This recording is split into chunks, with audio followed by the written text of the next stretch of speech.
Well, thank you all for joining us tonight. My name is Heather Knoll, and I am the program coordinator at Sustainable Woodstock. Founded in 2009, Sustainable Woodstock is a not-for-profit community and environmental action and education organization. We exist to lead our communities through the climate emergency, empowering Woodstock and the rest of the Upper Valley to meet climate commitments and live sustainably through advocacy, education, and collaboration. And this event is a part of our Green Drinks series, and Green Drinks are social events to connect people who have similar interests. We invite local nonprofits, businesses, and individuals to make a short presentation to share their sustainability and green initiatives in our area.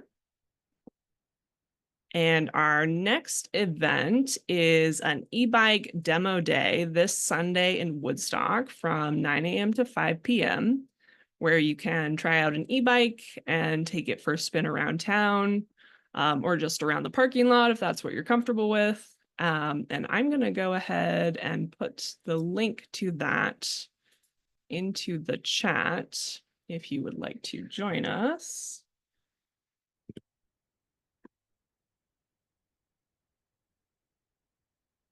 Now I am delighted to welcome our speaker this evening. Julia Kavicki is the Education Director at Rich Earth Institute. The Rich Earth Institute engages in research, education, and technological innovation to advance the use of human waste as a resource. Thank you so much for joining us, Julia. Hey, thanks so much for having me. Really lovely to connect with you all tonight. I'll get started with sharing my slides here. And yeah, look forward to hearing your questions and talking about them at the end of my presentation. So let's see here, there we go. So I'm going to kind of just orient us to the big picture of our nutrient landscape and what currently happens with our nutrient flows. And then we'll zoom in to look at some projects around the world and what Rich Earth's project here in Brattleboro looks like on the community scale, and what some of our thinking is around growing the community scale of human waste reclamation. And then I'll dive into some tips and tricks for using urine as a fertilizer in your own garden. So lots of different scales of things to mull over this evening. So as Heather said, our vision is around integrating work in education, technology, and research. And we do that to work towards our vision of a world with abundant clean water and fertile soil achieved by reclaiming the nutrients from our bodies in a life-sustaining cycle. So when we take a step back and look at the big picture of our nutrient landscape, we often talk about the sanitation system as a flush and forget system, where we flush our toilets and don't often think about where that waste is going. But of course, you're here tonight, and so you know on some level that waste is going somewhere and it's having consequences. And with both our sewer and septic systems, those were designed primarily to remove organic matter and pathogens. And when functioning properly, they can do that pretty well, but they often still release a vast majority of the nutrients in our waste, along with other contaminant compounds that get combined together in this single stream system, like pharmaceuticals and hormones, and also microplastics and other emerging contaminants like PFAS. So this all gets combined together and sent downstream, where the nutrients in particular accumulate and fertilize harmful algal blooms. And this is really a growing problem around the world as warmer waters are making more beneficial conditions for these blooms to occur.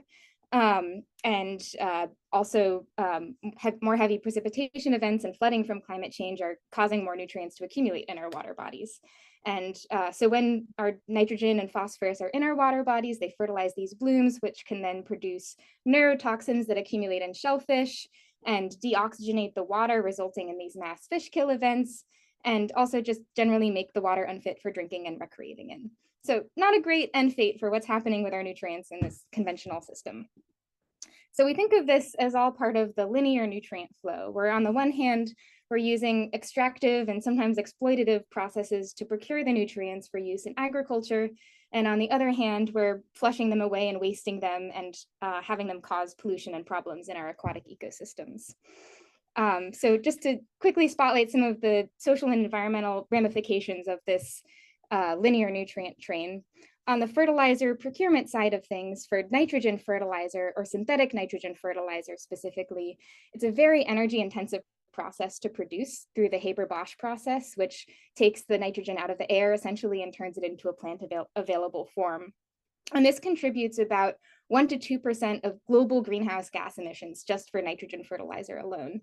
And in recent years, we've been seeing the prices of these fertilizers really spiking as energy prices are rising.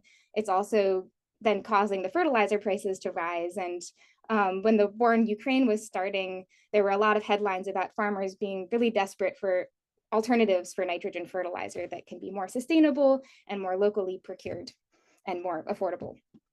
And then for phosphorus fertilizer, this is largely available in limited rock reserves in specific geographic locations around the world. In the US, we have some reserves in Florida and a couple other locations, but a lot of phosphorus is mined from Morocco specifically, where they have huge phosphorus mines that have had a lot of human rights abuses in terms of displaced peoples and also kind of labor injustices and how the phosphorus is mined. And also just really truly bizarre processes, like the world's largest conveyor belt brings the phosphorus from the phosphorus mines to the ports for transportation. You can actually see the phosphorus conveyor belt from space.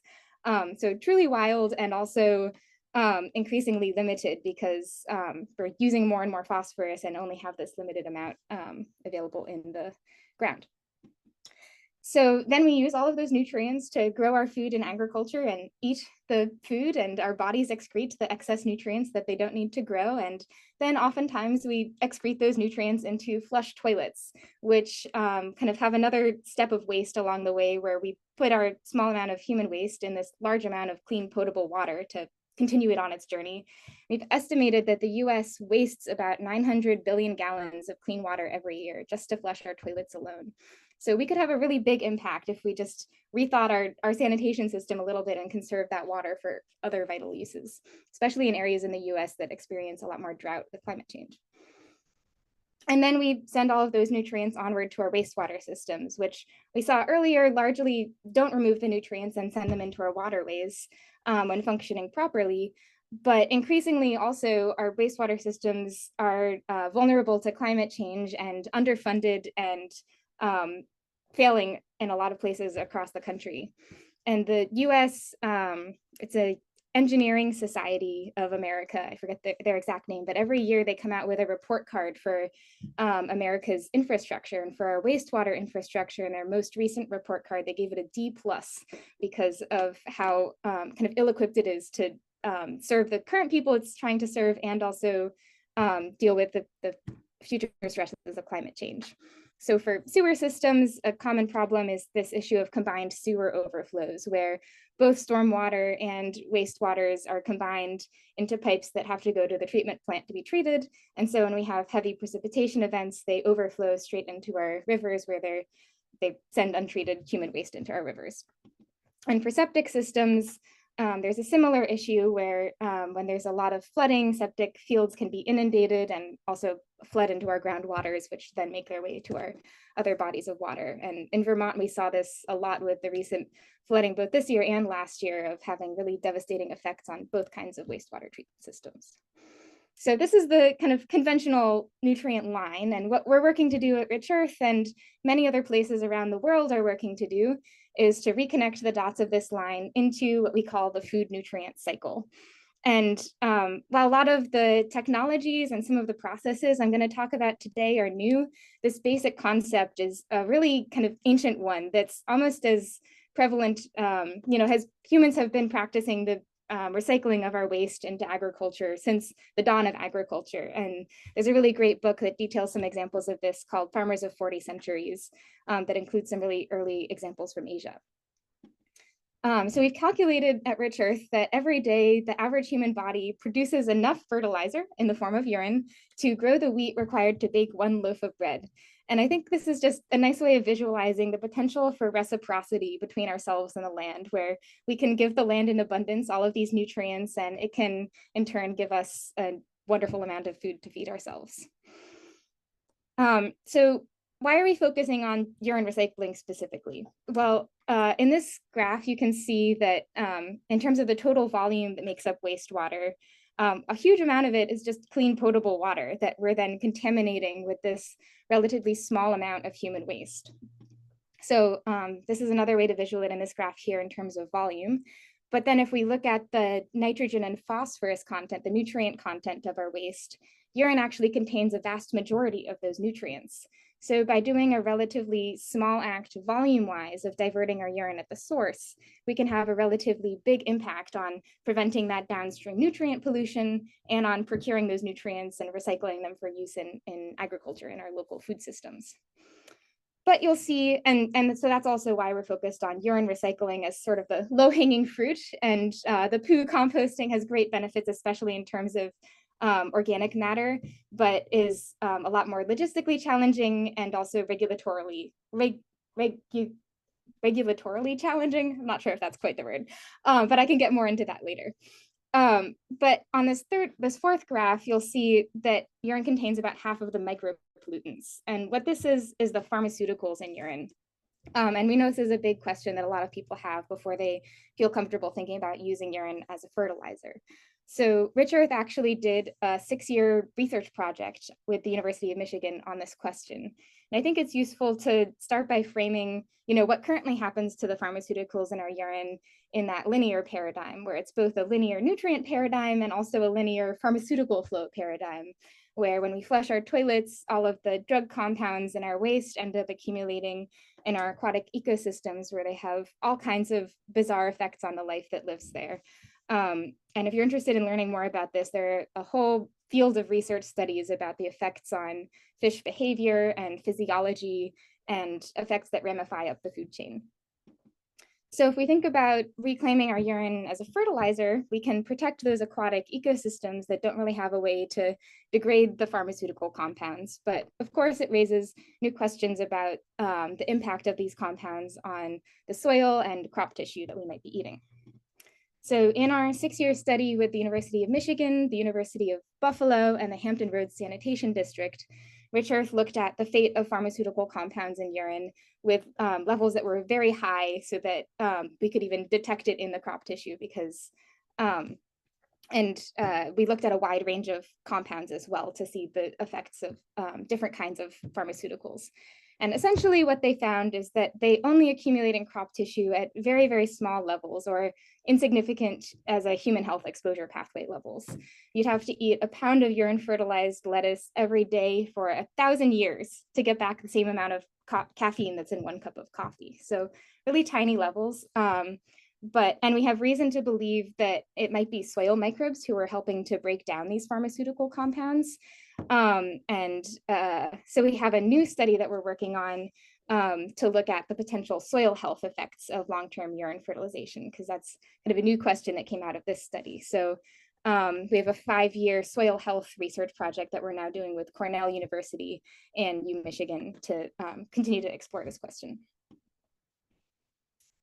So a few spotlights of other projects around the world before I get into Rich Earth's work here in Brattleboro. One of the largest urine recycling projects we know of is in South Central Niger, where a farmers union educated about 3,000 primarily female farmers to start reclaiming their urine as a fertilizer to grow more food to feed their families.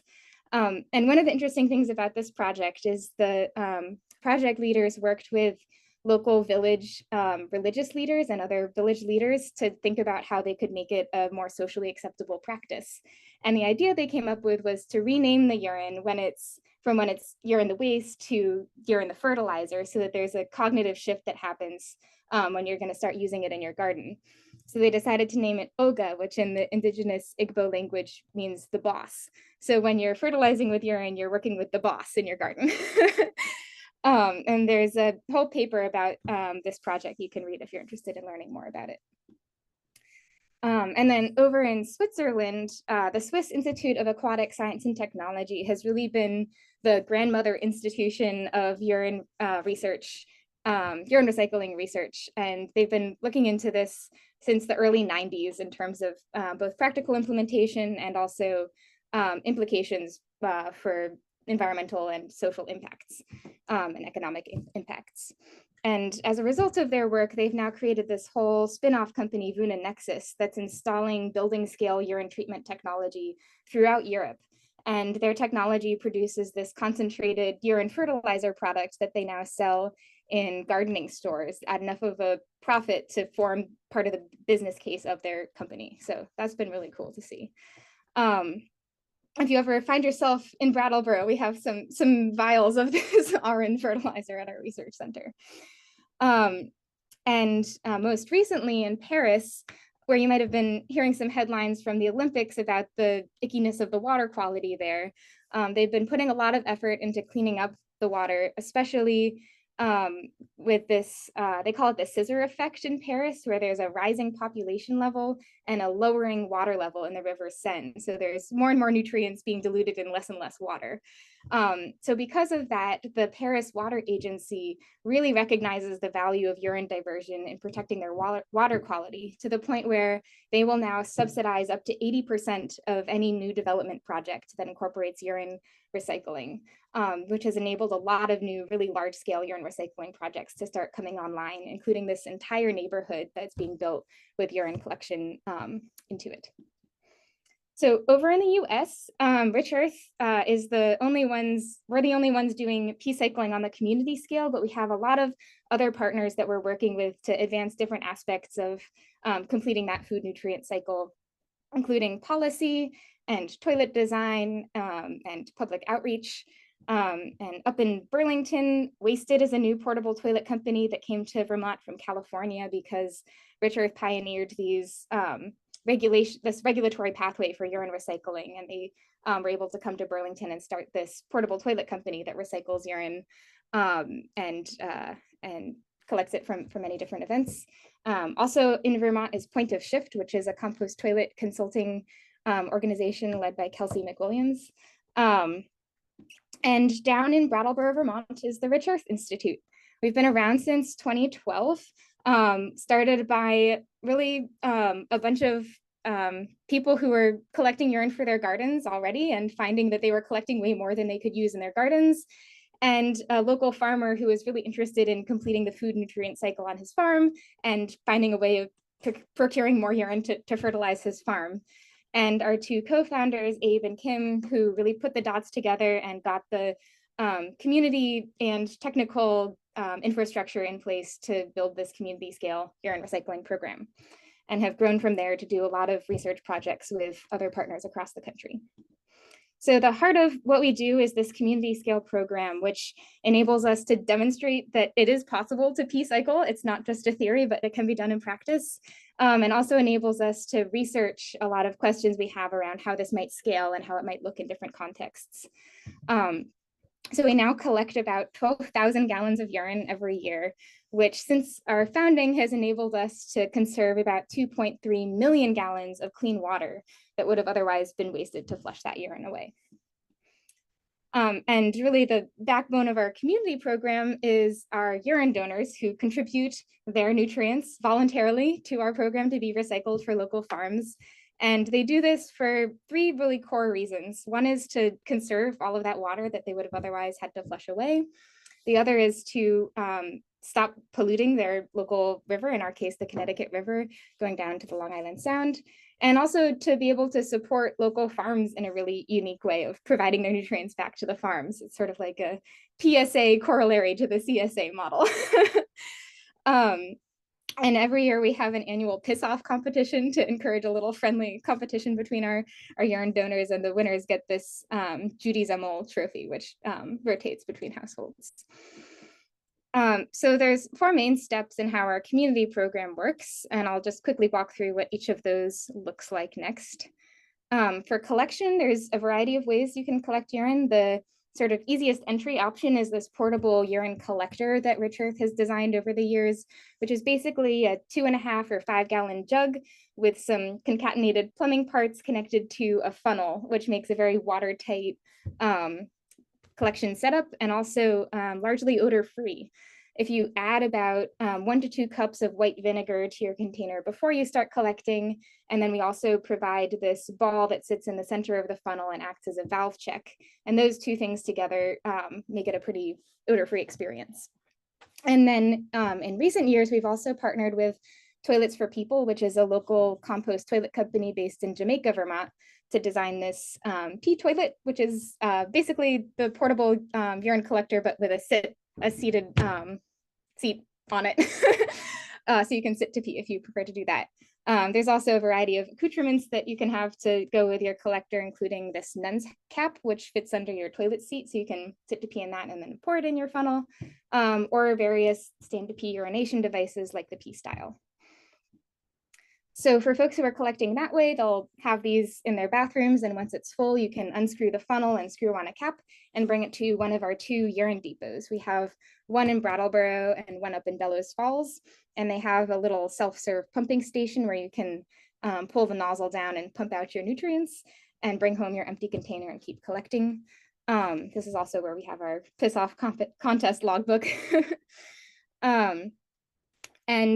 So then for folks who want to streamline urine collection into their homes and not have kind of an added chore of bringing your urine recycling around, we have a variety of urine diverting toilets that we've been installing in local homes and businesses.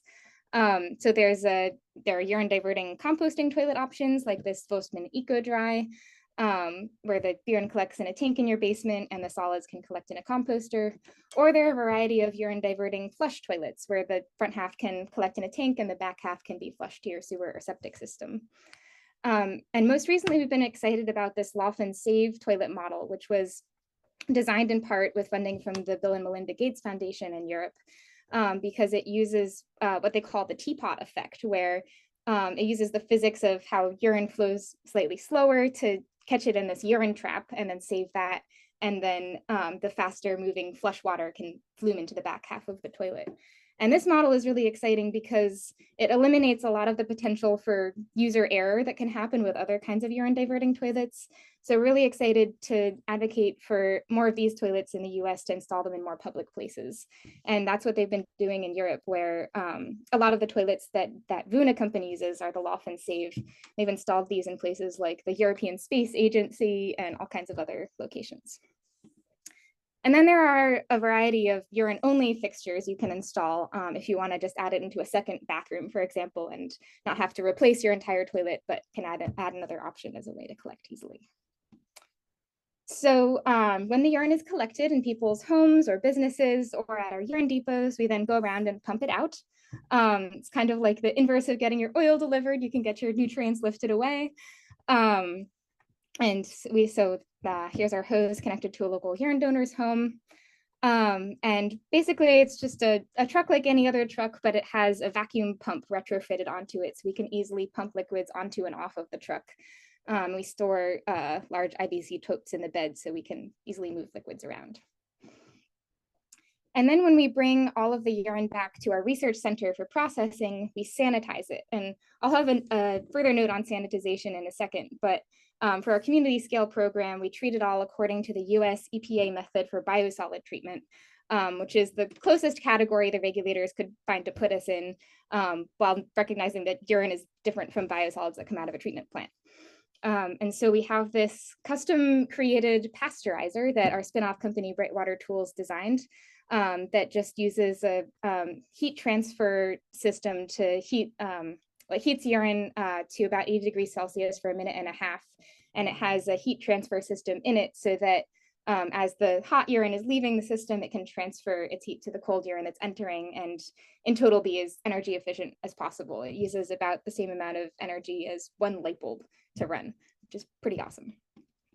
So once we've treated all of our urine, we apply it on local farms. We primarily do hay farm urine application, but in recent years have also been partnering with a wide variety of other farms we do a lot of USDA funded research grants to partner with different farms and explore ways to optimize urine fertilization and integrate it into their ongoing farming processes. So here's a few snapshots of different farmers we've worked with. We've fertilized cut flowers and hemp and sweet corn and figs, in addition to lots of different hay fields in the area. So one of our earliest research projects was looking at the impact of urine fertilization when compared to synthetic fertilizer on hay yield. And essentially we found that when you apply it at the same nitrogen loading rate, it has the same impact on increasing the yield. And you can see that the diluted urine had a slightly higher impact on increasing the yield, which we think is because the dilution helps the urine integrate into the soil a bit better. But I'll talk a little bit more about that when we get to the gardening slides as well. So this is our sweet corn farmer that we partnered with, retrofitting his tractor. So as he went through and cultivated the corn, it was also applying urine. And we partnered with him for the past 2 years to do research on that.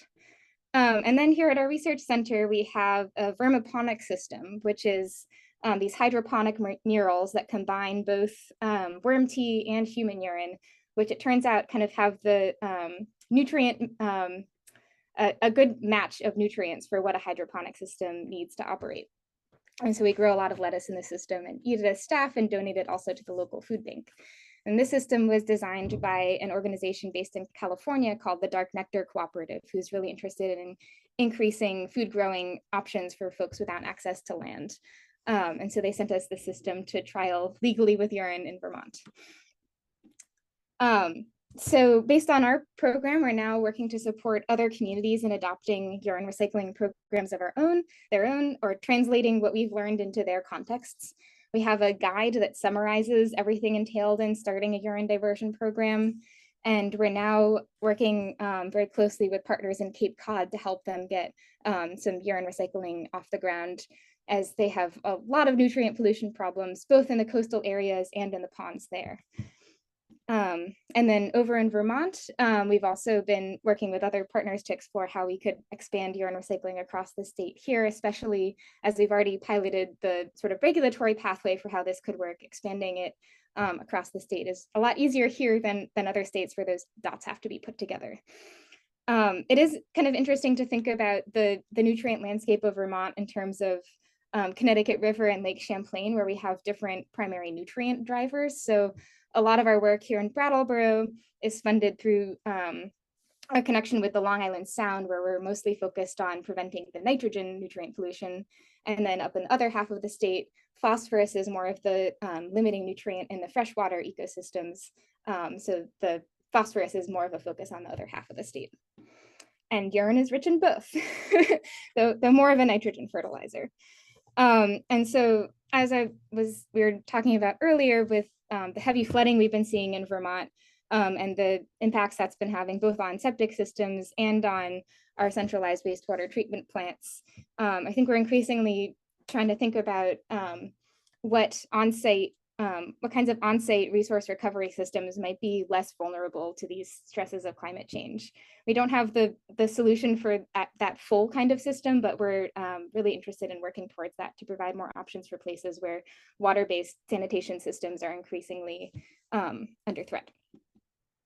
And another kind of note about the intersection of climate change and sanitation in Vermont is around this goal of compact village settlement, or smart growth, that a lot of towns have, where you want to fit more people into the village center, so there's less driving people have to do, and less rural sprawl, and less habitat fragmentation, and all of these other benefits of smart growth. But one of the key stumbling blocks to really implementing this strategy in a lot of Vermont towns is the lack of space for new wastewater systems, whether that means installing more septic systems for homes, or, a lot of towns can't afford a whole wastewater treatment plant to install. And so trying to think about what kinds of on-site reuse systems might be able to help unlock this future is something that we're interested in as well.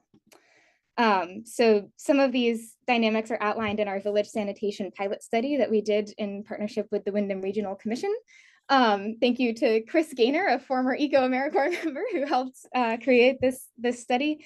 And really what this study did was highlight a lot of kind of regulatory and technical new questions that need to be figured out to unlock some of these solutions for Vermont communities. So we've been working with some legislators and also collaborating with Vermont regulators to figure out what a new pathway could be for new kinds of systems. And on that note, we also have an entire spin-off company now called Brightwater Tools that's working on creating new technologies for on-site reuse at the building scale. And essentially, they have this treatment train of a whole bunch of different technologies to create a concentrated and high quality and sanitized urine fertilizer product that could go in the basements of large buildings. And they've been doing installations across the country and also in partnership with organizations in Europe as well. So now onto the home gardening scale of urine fertilization. We have all of this detailed in our home garden guide called Urine My Garden. And also later this month, we're coming out with a farmer's guide to working with urine fertilizer that summarizes a lot of our on-farm partnerships from the past several years. So you can keep an eye out for that as well. But really the first thing to know about working with urine as a fertilizer is its nutrient content. So we've done nutrient analysis on urine, just like any other fertilizer. It has an NPK, which is 0.6, 0.1, 0.2. So it seems like small numbers because it's diluted with so much water, but it is a good amount of nutrients, and you'll quickly find that you produce a lot more urine than your garden can probably use in a year. But in addition to that NPK, it also has a lot of micronutrients in it. So it's in some ways more of a complete fertilizer than what you could buy at the store, because our bodies need all of these nutrients to live, and then they excrete them, and plants need all of those nutrients to live as well.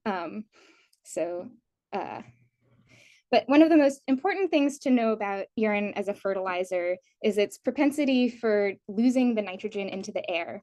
And really, if you don't remember anything else about this section of the presentation in terms of using urine in your own garden, this is really the most important thing to remember, is that anytime urine is exposed to air, you're losing some of its nitrogen value through this process of ammonia volatilization, where it off gases as ammonia. So it's really important to keep urine enclosed from the air throughout your entire collection and fertilization process. We have some tips on how to do that. As we talked about with the collection option, if you are preventing odors from forming through adding white vinegar to your container, or using a valve check ball, or generally keeping your container closed when you're not using it, that's also helping prevent the ammonia volatilization, because when you smell that urine smell, you're smelling it lose its nitrogen value. So yeah, as I mentioned, we have these urine collectors. They're available at our research center. If you are interested in stopping by, you can shoot us an email and come get one from us. We also sell them on Etsy now. We have an Etsy shop where you can pick one up. But there's also a lot of DIY collection methods people use. We have a community science survey, which gathers information about how home gardeners are using urine as a fertilizer around the world. And some of the common responses we've gotten from that have been wide-mouth laundry detergent bottles and kitty litter containers, which both can work just fine. There's also the Toilets for People pee toilet, and other options that I've heard recently that are intriguing are if you garden with biochar, and I'll have a slide on this later, but filling a small bucket with biochar and then peeing into that until the biochar is soaked with your urine can be a really great way to have an odor-free collection method, and then some urine-enriched biochar to use in your garden. So for sanitization in home gardens, the World Health Organization has actually published guidelines on how to safely use urine to grow food. And essentially, urine from healthy individuals is pathogen-free. So it's totally safe to use in your garden without needing to sanitize it if you're just growing food to feed your own family, because you won't get yourself sick from a disease that you don't have. But if you are going to fertilize a public context or a farm, or if you're collecting urine from a wider swath of people than are going to be eating the produce, or if you're using a urine diverting toilet where there's some potential for fecal contamination, it is important to sanitize the urine. And the easiest way to do that at home is to just store it. And by storing it at room temperature for roughly 6 months, the pH in the urine will raise high enough that it will naturally kill all of the pathogens in the urine and be totally safe to use. And then you can go out into your garden. So there's 3 main principles for using any fertilizer, and they apply to urine as well, namely right amount, right place, and right time. So for thinking about right amount with urine, you can know the nutrient content that's in urine already with this NPK analysis we have. And then you can match make that with the nutrient needs of your soil. So you can get a soil test done from the UVM State Extension Office if you so desire, and then also the nutrient needs of your plants. And so because urine is so high in nitrogen especially, we recommend primarily applying urine to heavy feeders or plants that need a lot of nitrogen fertilizer. So that would be your leafy greens or brassicas or corn or tomatoes. And the Cornell Cooperative Extension has a really great overview of the nitrogen needs of a wide variety of different common garden vegetables, and that's linked in our home garden guide. So if you're interested in learning more about vegetable nitrogen needs, that's a great resource to check out. But if you don't want to do all of the calculating and math of figuring out exactly how much urine should go where in your garden for which plant, another approach is just using the observation method of watching your plants for signs of nitrogen deficiency, like more yellowy, pale undergrowth or slower growth than you would expect during that time of year, and just apply accordingly. Or we've calculated this very rough rule of thumb that for a 10-foot by 10-foot garden or 100-square-foot garden, it's recommended to apply somewhere around 3.5 to 5.5 gallons of urine over the entire growing cycle. So divide that by however many applications you're doing. And for our hay farm partners, that scales up to about 1,000 gallons of urine per acre of hay. So yeah, I guess I already spoke on this, but good to fertilize heavy nitrogen feeders. You can also fertilize fruit or nut trees with urine, just kind of estimating where the roots are going based on the canopy overhead. Or you can fertilize your house plants if you want to experiment a little closer to home. We've also heard from folks different strategies for fertilizing grass or lawns. These are some photos from our former board member, David Cedarholm, who created this little home garden scale cart to fertilize his lawn. And he's shared that since then he's converted his lawn to more native plants that don't need as much fertilizer. But if you are growing a lawn like this, this can be a good use of your fertilizer.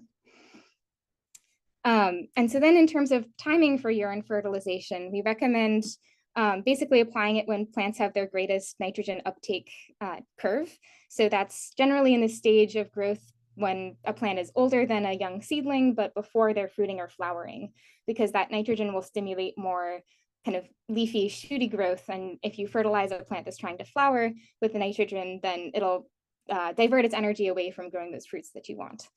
And we generally recommend applying in several small applications rather than one big one. So you're feeding the plants as they need it in little snacks, because urine is a very fast acting fertilizer. So it's important to just get it in the soil in multiple rounds rather than one big one.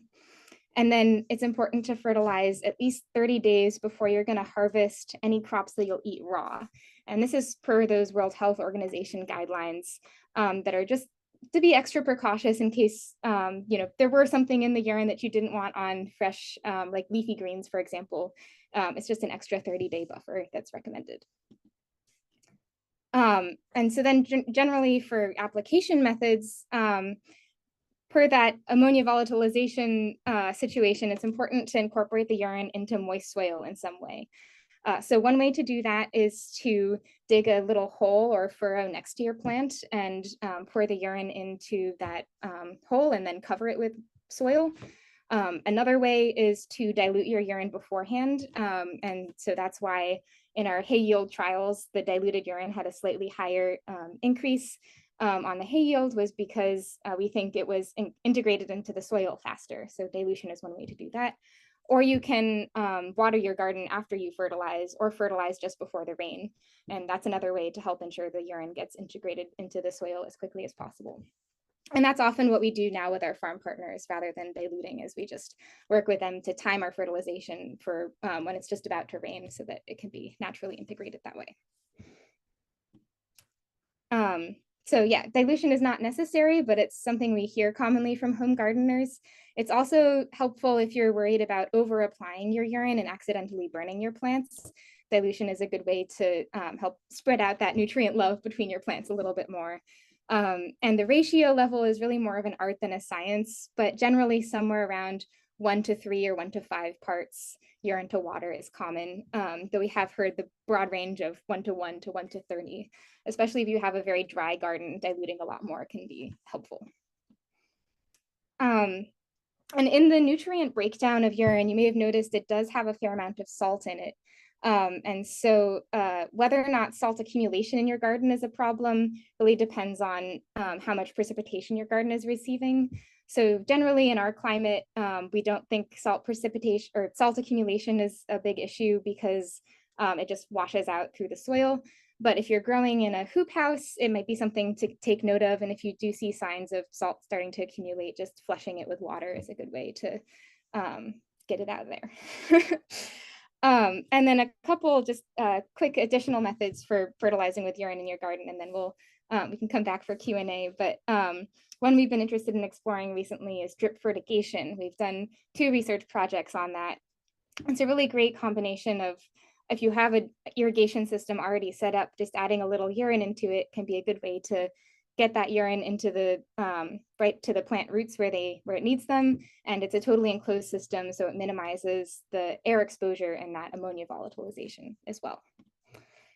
You can also add urine to your compost pile, specifically if you have a very high carbon content compost heap.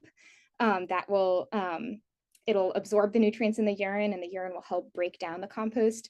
If you have a very green compost pile, we recommend not adding the urine because it's kind of like a already soaked sponge and doesn't have capacity to hang on to the nutrients in your urine. And then urine and biochar, as I was saying earlier, we have as part of our soil health study with Cornell, we're also looking at urine and biochar combinations, which is really a great match because the biochar can keep the nutrients in the urine soil available for longer. And also help sequester carbon into the soil. And then we have this community science survey where folks share their own gardening experiences with urine fertilization, which is a great way for us to learn from what you're learning in your own garden. Because while there's a lot of research around the world on the agricultural scale of urine fertilization, there's not that much on doing it at the home garden scale. And so this is our way of helping share knowledge between gardeners who are doing this. So we have a few additional add-on sheets to that survey, which are all on our website if you want to learn more about them. But I'll just hop us to the end so we have some time for Q&A. And if you're interested in more about the community science questions, I can bring those in later. But we do offer installations of these toilets for folks in our Windham County area. If you have friends in our area who might be interested in a toilet like this, we're always seeking connections. And then we have an annual summit coming up on November 12th through 14th. This year is going to be our 10th annual summit on urine reclamation, which is for the past 2 years, we've been doing it hybrid. So we have a hub in Brattleboro and an option to join virtually from around the world. So if you're interested in learning more about this topic, definitely recommend coming to that as well. Okay, and now I'll bring us back together for some Q&A. Thank you so much, Julia. That was so much great information. So just to remind everyone, we're going to be taking questions in the chat. And if you have not used Zoom chat before, down at the bottom of your Zoom screen, there's a button for chat. And if you click it, your chat screen will pop up and you can enter your question there.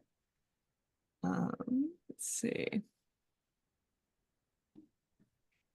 So Donald, I think you asked this question before we got to this slide, but let me know if you want any more information on that. Kay has a question that I think we partially covered as well, but part of this is, would a properly built compost pile heat to a level that would be beneficial to sterilization? That's a good question. I know there's been some different research on co-composting urine with other different forms of compost. And I think a good resource maybe for learning more about this is, and now that I'm saying it out loud, I'm remembering they presented at our summit last year about their trials using urine with wood pellet in vessel composters, that was an effective method to achieve sanitization for the urine. But our partners up at the Adirondack Action Club They have an organization called Compost for Good. John and Katie Culpepper have been doing a lot of research on urine composting with in vessel composting systems, and they've been finding really great results on the urine accelerating the composting process and producing a very nutrient-rich compost at the end. Nice, thank you. Let's see. Geo asks, are there specific medications that one takes that would make pee not so good to use? Yeah, so in the pharmaceutical study that Rich Earth did with Michigan, they included kind of the broadest suite of every kind of pharmaceutical you could be taking. And so I think in terms of standard drugs or medicines, nothing nothing was out of the realm of what they studied in that project. But there are a couple exceptions, like largely chemotherapy. If you're undergoing chemotherapy, I think it's recommended to not use your urine as a fertilizer, but I think you might also get guidelines from your doctor about disposing of your waste separately than in your toilet anyway, for that case. Great, thank you. Let's see. So Donald asks, how should a home pee cycler manage pee in the winter? Yeah, so this is partly back when I was talking about, the reason for Rich Earth's founding of local gardeners having more pee than they could use.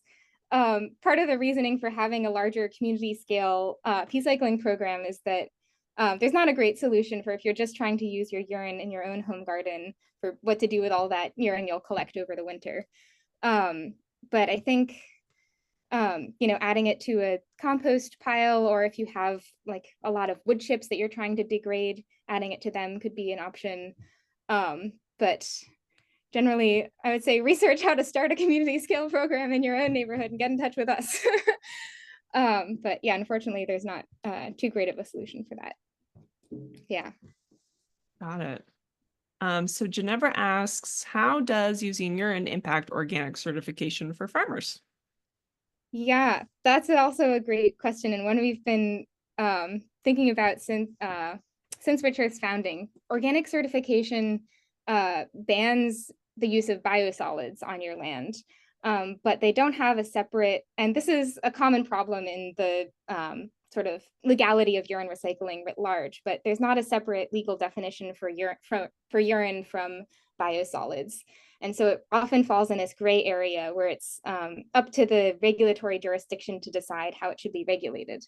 And so in the case of organic certification, Rich Earth had talked with the Vermont Organic Certification Board about whether or not they would consider urine fertilizer to be organic. And they said it was really up to the national board. And because it's in this gray area, they didn't want to make a decision. And the national board hasn't, it's a kind of very long process to get something to be certified as organic with the national board.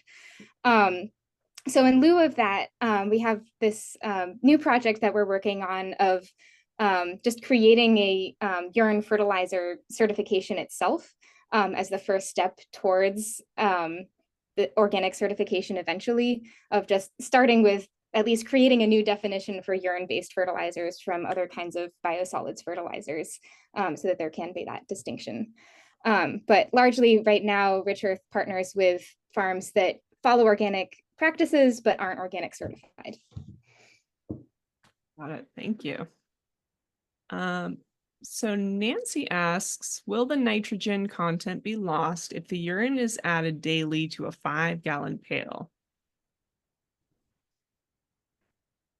I think if it's just an open pail, probably you'll be losing a good amount of the nitrogen. So at least finding a way to keep a lid on that pail, or have another system where it can be closed most of the time would probably be a good idea. Unless your pail is full of biochar.